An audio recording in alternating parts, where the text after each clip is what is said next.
melihat atau mengidentifikasi anak-anak yang sedang kehilangan arah, betul nggak? Nggak mungkin, nggak bisa tergantikan itu.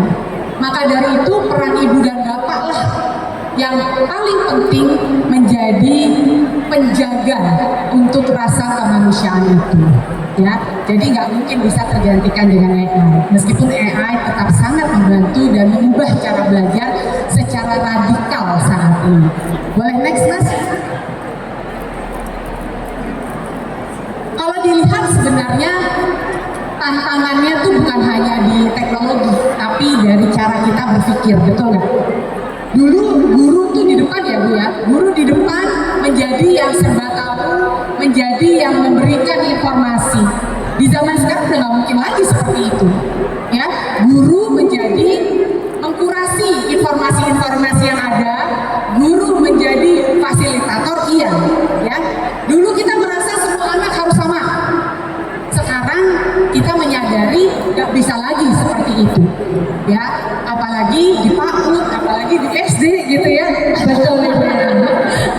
Jadi pada saat saya bicara dengan guru-guru, baik di Presisi, baik di Erudio sendiri, ataupun bertemu dengan teman-teman guru pada saat melakukan pelatihan, ada hal yang sangat mirip. Ini yang mereka katakan. Saya tuh terbiasa ngajar, ya. Jadi saya terbiasa memberitahu, bukan mendengarkan. Tapi sekarang saya belajar untuk menahan diri. Menahan diri untuk percaya bahwa anak-anak saya, murid-murid saya bisa menemukan jalannya. Dan untuk saya, itu martabat guru. Ya. Balik lagi, untuk saya martabat itu bukan dari jabatan, bukan dari posisi, tapi dari keberanian untuk kita bertransformasi, keberanian untuk kita terus belajar, meskipun dunia di sana terus berubah dan kita nggak mungkin bisa keep up dengan perubahan pengetahuan yang terupdate, karena seringkali anak-anak kita lebih pintar dari kita, betul ya? Betul sekali, ya. Capek memang gitu ya, tapi itu lagi. Guru yang bermartabat adalah guru yang mau terus belajar. Nah, hari ini kita coba untuk bukan memberikan teori-teori, tapi kita coba mempraktekannya, gitu ya. Bagaimana kita sesama guru bisa saling belajar. Dan memang ini menantang ya, ada 3.000 guru di sini. Kita coba ya. Siap. Oke, baik. Berikutnya. Boleh berikutnya saja. Next. Ya. Tadi saya sampaikan di awal bahwa saya betul-betul penasaran untuk mengetahui dan memahami bagaimana sebenarnya guru belajar. Boleh next?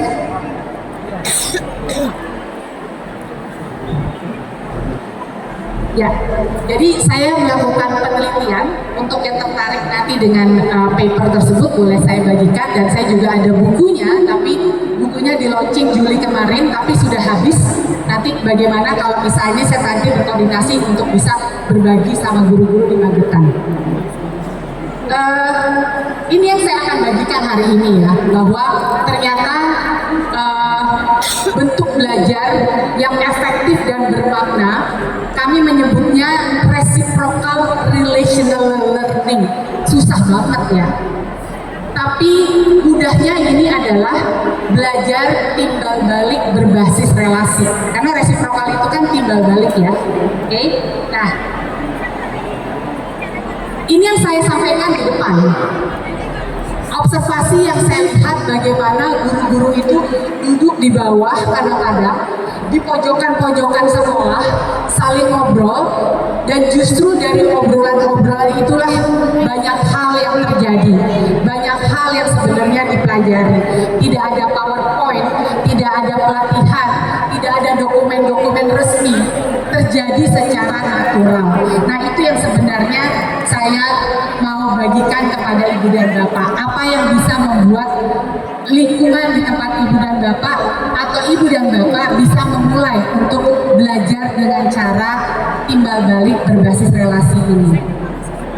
Nah, Di sini saya tekankan lagi bahwa di penelitian saya, guru yang tumbuh paling pesat itu yang sadar atas haknya untuk bisa belajar dari siapapun, ya.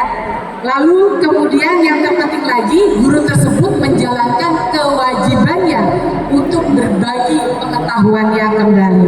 Maka itu disebut resiprokal, ya, timbal balik.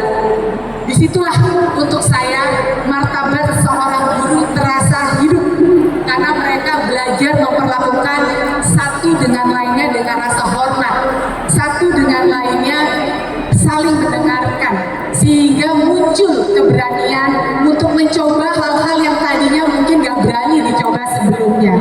Semuanya belajar bareng, semuanya tumbuh bareng. Yang menarik adalah ada pola-pola yang muncul, ya, ada pola-pola yang muncul di penelitian ini. Prasyarat untuk membuat reciprocal learning ini terjadi atau belajar timbal balik ini terjadi, nomor satu, prasyaratnya harus saling percaya di antara guru-gurunya. Nanti kita bahas satu-satu. Dan berikutnya, perlu ada kesamaan nilai di antara kita semua, di antara guru-guru. Itu penting sekali. Misalnya, kita semua percaya bahwa guru itu pembelajar misalnya, atau kita percaya bahwa kita perlu berpihak pada anak atau melakukan proses belajar yang berpusat pada anak, ya. Itu contoh-contoh nilai-nilai, nanti kita coba lihat. Tapi ada tantangannya. Tantangan yang suka muncul untuk membuat reciprocal learning ini terjadi adalah adanya hierarki. Karena di sekolah itu banyak struktur, benar nggak? Mau nggak mau strukturnya rigid. Ada pangkat, ada usia, jabatan, senioritas, dan sebagainya. Dan tantangan yang kedua adalah waktu. Paling sibuk deh guru, benar nggak sih? Wah, sibuk banget. Iya, menyibukkan diri. Sibuknya luar biasa, ya. Nah, lalu bagaimana proses belajar ini bisa terjadi dan bermakna dan efektif? Ternyata caranya dengan dialog yang basisnya informal. Gitu, ya. Nanti kita lihat, bener nggak? Mana gitu. Oke, boleh next, Mas? Kita tahu tempatnya. Lagi di habis permanen. Kita coba bahas satu-satu, ya. Prasyarat untuk kita bisa saling belajar, resiprokal, ya. Karena ini hal yang menjadi fondasi untuk memungkinkan reciprocal learning ini bisa dilakukan. Oke? Boleh next, Mas? Izin Ibu, ya. Ternyata di sini juga sudah hadir. Di sebelah kiri kita ada Bunda PAUD Kabupaten Magetan. Selamat datang Bunda PAUD Kabupaten Magetan. Selamat pagi, salam sejahtera Bunda. Selamat berkunjung ke sana. Terima kasih kehadirannya dan bisa bersamai guru-guru hebat di Kabupaten Magetan. Tepuk tangan buat Bunda PAUD Kabupaten Magetan. Boleh dilanjut Ibu ya. Terima kasih. Iya, dari wawancara dengan guru-guru yang ada di penelitian dan juga guru-guru yang saya temui di presisi maupun di pelatihan-pelatihan, semua mengatakan yang paling penting untuk bisa saling belajar adalah rasa percaya. Karena gak mungkin kita melakukan refleksi kepada teman sejawat di saat kita gak merasa aman di situ. Ya, jadi ini penting sekali, saling percaya. Dan harusnya ini yang dibutuhkan ada di ruang guru di setiap sekolah, betul nggak? Ya, rasa percaya satu dengan lainnya. Dan kadang relasi yang ada bukan untuk cerita-cerita bukan hanya untuk cari solusi, tapi saling mendengarkan. Ya. Jadi makanya di penelitian saya, relasi yang sehat antar guru selalu dimulai dengan dua hal.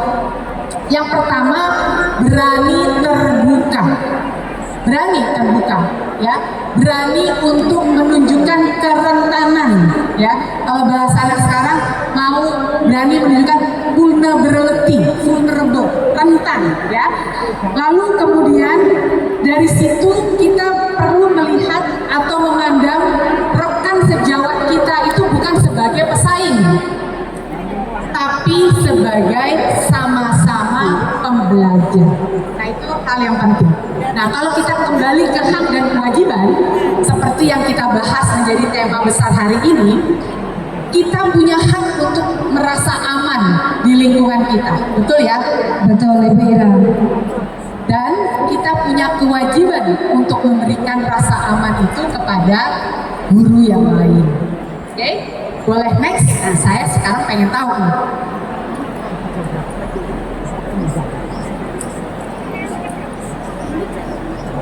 Sabar ya.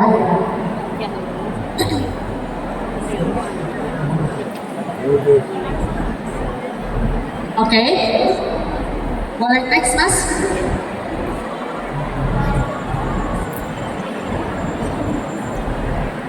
Boleh next? Nah, Ibu dan Bapak, saya ingin Ibu dan Bapak menuliskan ya, hal kecil apa yang menurut Ibu dan Bapak bisa membuat rasa percaya itu ada di antara guru-guru di sekolah Ibu dan Bapak. Boleh silakan dilihat Mentimeternya dan diisi di sini. Silakan Bapak Ibu untuk mengisi Mentimeter yang sudah ada di gawai Bapak Ibu, dan tulisan Bapak Ibu akan tampil di layar monitor kita yang ada di depan. Disilakan Bapak Ibu. Ibu Ira sabar menunggu. Ya, jadi pikirkan hal apa yang bisa membuat rasa percaya itu ada di antara guru-guru di sekolah Ibu dan Bapak. Haha, ya, tidak bergunjing ya, tidak bergunjing. Simpati dan empati, padahal paling enak gitu ya, musik.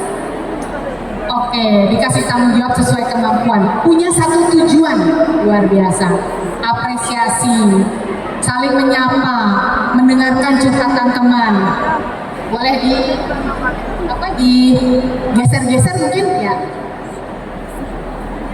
Komunikasi yang baik, tidak saling menghakimi ya. Jadi hal apa yang bisa ya nggak menghakimi. Bisa menjadi contoh. Wah, ini penting ya, dihargai dan dianggap ada. Kesannya simple, tapi itu nyata, itu kebutuhan untuk kemudian kita merasa bahwa kita percaya sama teman di sebelah kita. Mau mendengar, senyum, sesimpel itu, senyum, ya, senyum antar guru. Gak ada penghakiman secara personal, berbagi hal yang bersifat personal. Oke. Jadi ngobrol kepada guru yang kayaknya hobinya sama nih, ya, saling memotivasi, kekeluargaan. Nah ini ya, tidak dipatahkan ketika mempunyai pendapat. Ada sering nggak kayak gitu? Rasanya Nggak ada. Boro-boro mengungkapkan pendapat gitu ya, rasanya mengungkapkan pendapat tuh deg-degan. Bisa nggak ya, didengar nggak ya? Dipatahin pula gitu ya. Ya, visi-misi yang selaras. Baik.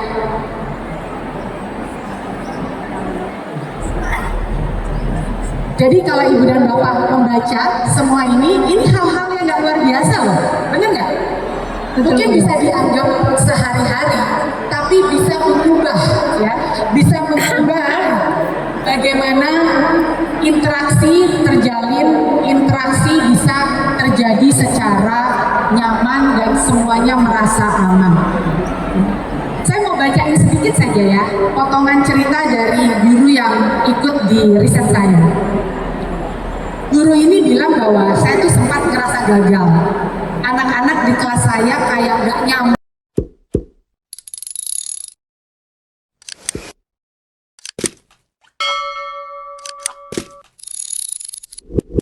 Prasyarat pertama, dibutuhkan rasa percaya kepada teman sebelah kita, bukan sebagai pesaing, tapi sebagai sama-sama pembelajar. Nah, prasyarat kedua adalah kesamaan nilai. Boleh next, Mas? Jadi guru-guru yang saya temui di dalam penelitian selalu bilang seperti ini. Saya nilai-nilai saya sampaikan seperti ini. Saya nggak mau murid-murid takut sama saya. Ada yang bilang juga, buat saya anak itu bukan angka tapi cerita, gitu ya. Nah, kesamaan dari semua yang disampaikan adalah satu, semuanya tentang kemanusiaan, ya. Karena tanpa kesamaan nilai ini, kolaborasi, diskusi yang ibu dan bapak lakukan dengan teman sebelahnya akan sangat formalitas, ya, akan jadi sia-sia. Tapi kalau nilai yang sama, maka percakapan yang singkat saja sudah bisa menjadi refleksi yang luar biasa. Boleh next, Mas?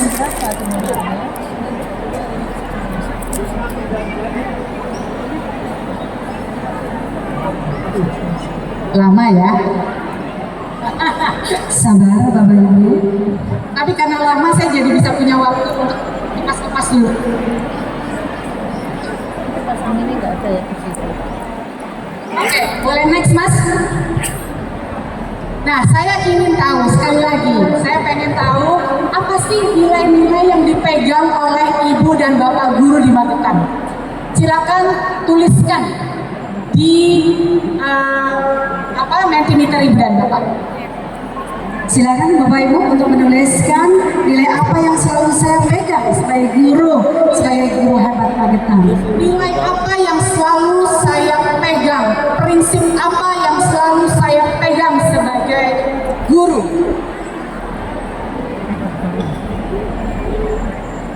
Kita tunggu ya. Tanggung jawab, jujur, percaya diri, integritas. Wah, integritas banyak ya. Keteladanan, kejujuran, digugu dan ditiru. Wah, ini saya perlu diterjemahin, Bu. Mikul dhuwur mendem jero. Nah, itu apa tuh artinya? Mikul dhuwur mendem jero itu menghormati. Menghormati. Betul. Saya tadi ditanya di belakang. Mendem. Asalnya dari mana? Mendem. Ibu saya dari Solo, ayah saya dari Malang, tapi saya nggak bisa bahasa Jawa. Tapi saya bisa di Jakarta. Ya, memanusiakan manusia, percaya dan rasa setara, saling menghormati. Di sebelah sini sudah mengisi nilai-nilai apa yang selalu dipegang sebagai guru. Nah, kita pengen lihat, adakah kesamaan nilai di antara guru-guru di Magetan ini? Itu Bunda Ira, ada digugu lan ditiru. Iya. Bahasa Jawa Bunda Ira. Digugu Lan ditiru. lan ditiru. Bisa dijadikan teladan. Teladan. Siap. Iya ya. Teladan dan ditiru. Sabar. Kalau nilainya nggak sama, yang satu menjunjung sabar itu penting, yang satu sabar nggak penting, nggak ketemu. Makanya kesamaan nilai ini jadi penting. Percaya diri. Ada lagi?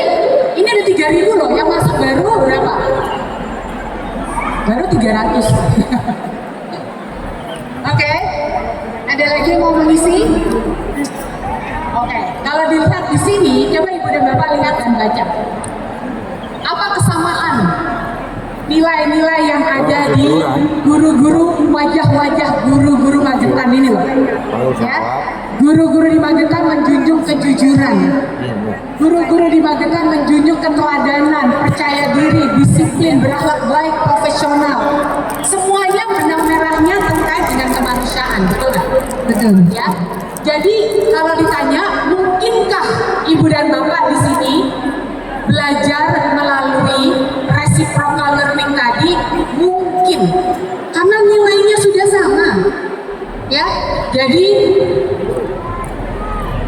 tanpa kesamaan nilai-nilai ini, balik lagi, kolaborasi, kerjasama tidak mungkin terjadi. Yang terjadi adalah formalitas. Tadi saya juga menitikkan sedikit air mata pada saat melihat seberapa kompaknya, ya, guru-guru yang menjadi organizer, panitia yang membuat event ini terjadi. Kalau nggak ada kesamaan nilai, nggak mungkin, betul nggak? Betul sekali. Ya, jadi artinya tepuk tangan dong untuk nilai-nilai. Ini wajahnya guru-guru di Magetan loh, bukan saya yang ngomong ya. Luar biasa ini. Oke, baik. Tadi kita sudah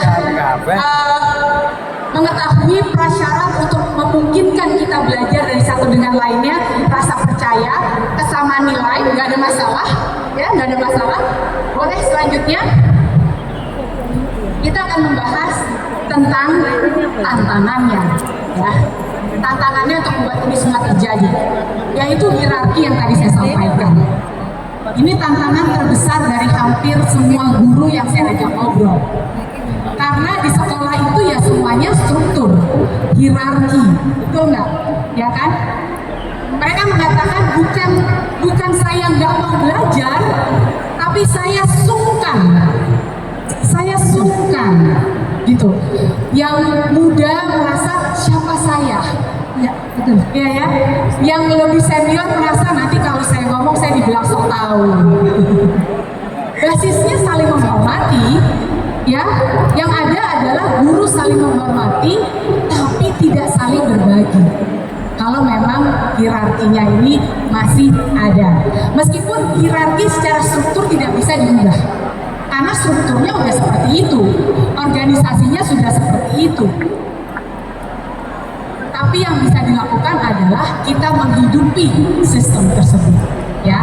Dan sebenarnya pada saat kita mau saling belajar tuh gak ada hubungannya sama usia, gak ada hubungannya sama jabatan, karena belajar itu membutuhkan kerendahan hati, ya.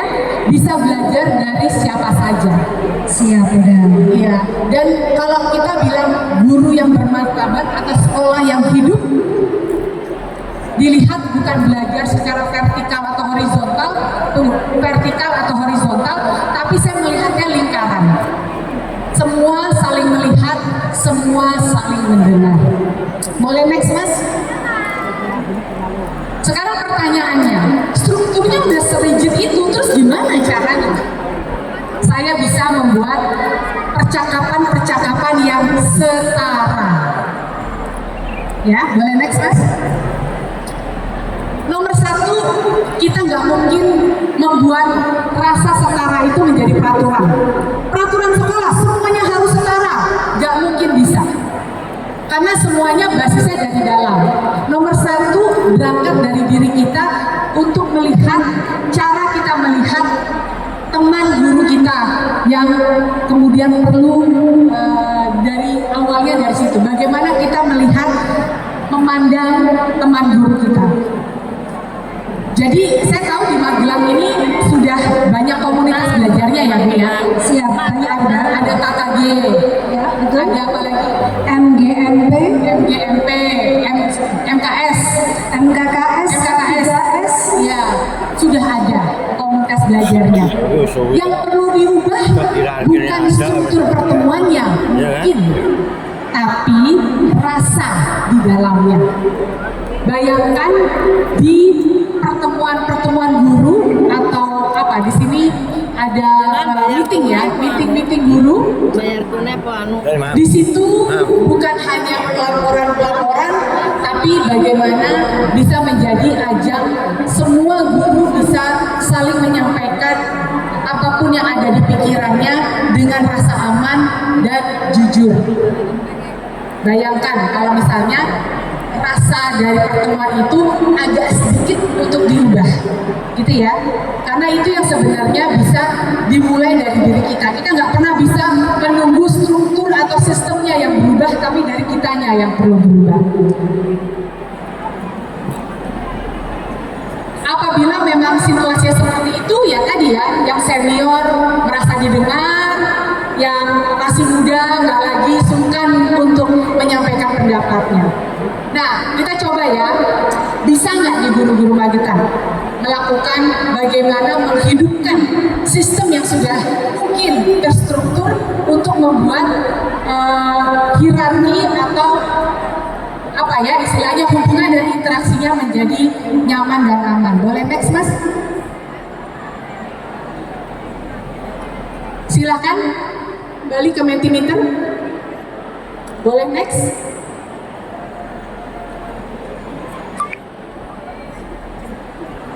Coba bayangkan atau pikirkan kalimat apa yang membuat teman sejawat saya merasa dihargai.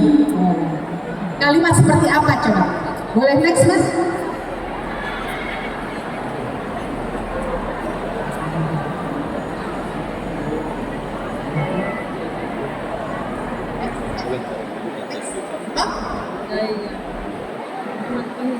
Lima menit lagi. Oke. Izin Bu Ira, Kita tunggu. waktunya 15 menit. Ya, Anda pasti bisa. Terima kasih.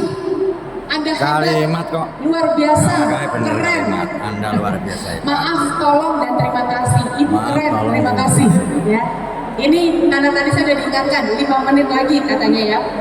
Nah, artinya di sini bahasa bisa mengubah ya cara kita berinteraksi. Oke, dan apabila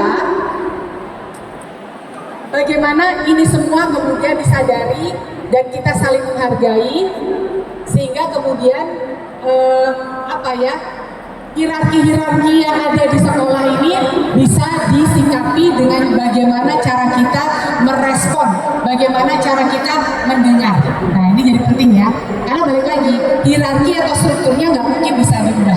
Jangan menunggu sistem yang berubah, kitanya yang berubah. Oke? Baik, berikutnya masalah kedua dari guru untuk saling belajar adalah selain adanya hierarki, tau nggak Pak? Yang paling sering muncul, guru merasa tidak pernah punya waktu. Bener nggak sih? Di Magetan gitu juga nggak? Hah? Betul? Atau enggak? Banyak, banyak waktu. Oh beda. Tidak beda. Oh, tidak beda. Ya, boleh next? Boleh next? Rasanya dikejar-kejar. Rasanya kalau ada perumpamaan yang diberikan oleh teman guru saya, rasanya kayak lari maraton, tapi nggak ada garis finishnya. Nyusun RPP, apa lagi? Terus mengisi nilai, ya banyak sekali. Membuat media pembelajaran yang menarik. Ya kan? Jadi sebenarnya waktu itu jadi sangat merasa karena kita nggak punya waktu makanya kita nggak bisa saling belajar. Padahal yang dibutuhkan itu nggak banyak, hanya sedikit waktu yang bisa diberikan untuk bisa belajar. Bahkan ada satu yang ngomong gini, kalau saya harus menunggu waktu luang, maka saya nggak pernah akan melakukan refleksi. Sehingga yang saya lakukan adalah saya melakukan refleksi di saat saya berjalan pulang. Ya, pertanyaannya cuma satu. Hari ini saya belajar apa? Dari situ saya melihat bahwa nggak dibutuhkan waktu khusus sebenarnya untuk merenung dan belajar. Ya, boleh next mas? Ada yang melakukan refleksi secara kalau dari penelitian saya tuh ada yang pendek-pendek tapi sering, itu lebih bermakna. Ada yang panjang tapi kedua adalah kebersamaan nilai, dan kita paham betul caranya gimana supaya menghidupkan hierarki yang sudah ada menjadi hubungan-hubungan yang setara. Dan tadi waktu ya, bagaimana membuat refleksi itu bukan tambahan waktu, tapi menjadi proses belajar yang memang perlu untuk dilakukan. Waktunya dikit aja tapi rutin. Nah, ini cara yang dari hasil penelitian saya adalah dialog informal adalah cara yang paling cepat untuk kita belajar. Nah, kita coba ya. Baik, Ibu Ira. Ibu dan Bapak, saya boleh perhatikan semuanya. Boleh di sini, dari kiri ke kanan, boleh dipasang-pasangkan berdua-berdua. Boleh, Bapak Ibu hadirin sekalian disilakan untuk Di sana juga berpasangan berdua-berdua. Berpasangan dua-dua boleh. Berpasangan itu saling berhadapan, Bapak Ibu. Silakan. Berdua-berdua. Kalau ternyata nggak bisa berdua, bertiga juga boleh. Oke? Yang di sana bisa sudah? Yang sebelah timur sudah berpasangan, sebelah utara sudah berpasangan. Sudah? Sudah temukan teman belajarnya? Oke. Sudah ya? Siap Ibu Ira Ya. sudah. Sekarang tentukan siapa yang akan bercerita lebih dahulu. Terus tangan yang akan bercerita. Boleh diinikan tangannya? Boleh? Saya jadi tahu. Siapa yang akan bercerita lebih dahulu? Boleh Bapak Ibu angkat tangannya yang tinggi, raise hand yang mau bercerita. Tenang saja, saya nggak akan dengerin ceritanya apa kok. Ya, tenang aja. Oke, di situ sudah. Siapa yang akan bercerita lebih dulu? Sudah. Baik. Oke, tentukan ya. A dan B ya. Nah, yang A boleh next mas? Aku tak bercerita tentang kemarin. Boleh next?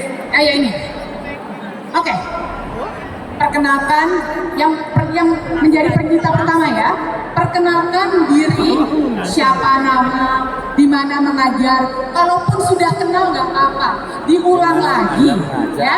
Lalu yang kedua, ini yang paling penting. Ceritakan satu hal kecil yang menurut ibu atau bapak paling berhasil pernah saya lakukan. Izin Ibu Ira, kalau ini untuk guru berarti untuk kepala sekolah dan pengawas. Ya, baru saya mau katakan apapun yang berhubungan dengan keberhasilan ibu dan bapak. Ya, kalau kepala sekolah keberhasilan ibu dan bapak memimpin.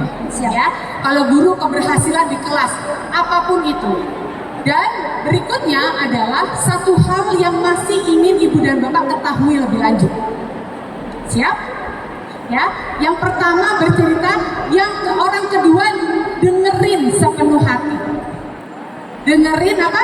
Sepenuh hati. Oke? Lalu nanti kalau sudah waktunya, nanti dikasih waktunya berganti. Siap? Dikasih waktu berapa menit? Hanya 2 menit, nggak lama-lama. Oke? Jadi ingat, apa yang paling berhasil pernah dilakukan dan apa yang masih ingin diketahui. Bisa dimulai sekarang? Oke, silakan. Apa lagi?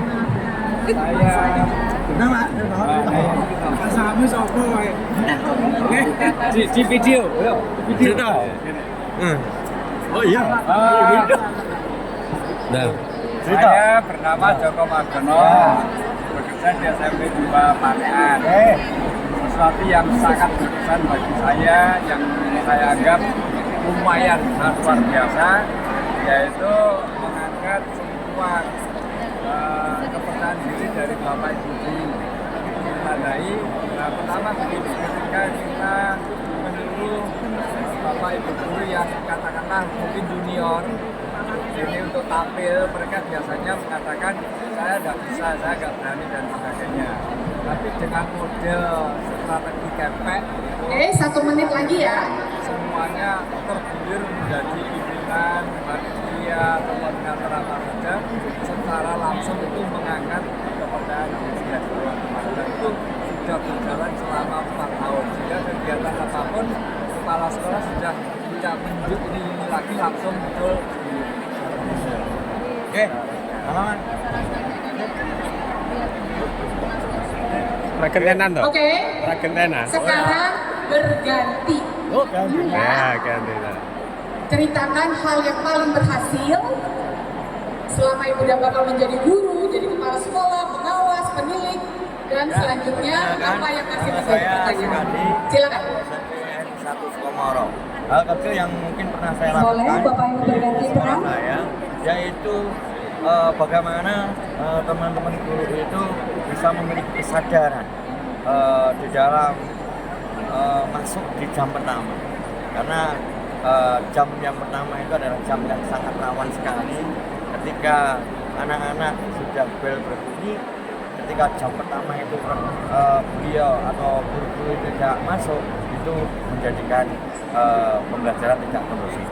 Kemudian yang mungkin membuat saya bingung dalam mempelajari bagaimana menggerakkan teman-teman guru itu masuk di jam pertama, caranya saya memberikan sebuah keteladanan. Ketika jam kosong itu atau mungkin di jam pertama itu tidak ada gurunya, saya langsung berusaha untuk masuk.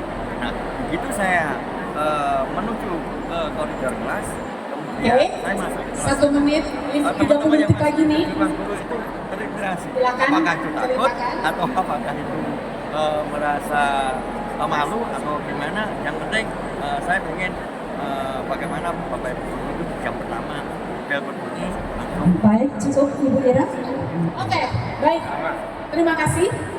Boleh bikin nyeling. tenang kembali. Mohon perhatiannya. Terima kasih sudah berbagi. Nah, sekarang bolehkah di next slide saya ingin dengar, coba ceritakan apa hal baru yang Ibu dan Bapak pelajari dari teman bicaranya tadi. Silakan taruh di Mentimeter. Boleh next? Silakan ditulis ya, apa yang dipelajari dari rekan guru di sebelah saya. Pengalamannya baik sekali. Baiknya kayak apa ya? Kesabarannya luar biasa. Oke, tentang mencari murid, belajar dari semangatnya. Mungkin kalau ada waktu bisa dielaborasi. Benar muncul dari obrolan tadi ya. Dari obrolan yang hanya 2 menit, hanya semenit, membuktikan bahwa ini bukan teori, bukan keluar dari modul, tapi pengetahuan yang muncul dari obrolan-obrolan gitu ya. Oh ternyata masalahnya sama. Ya kan? Jadi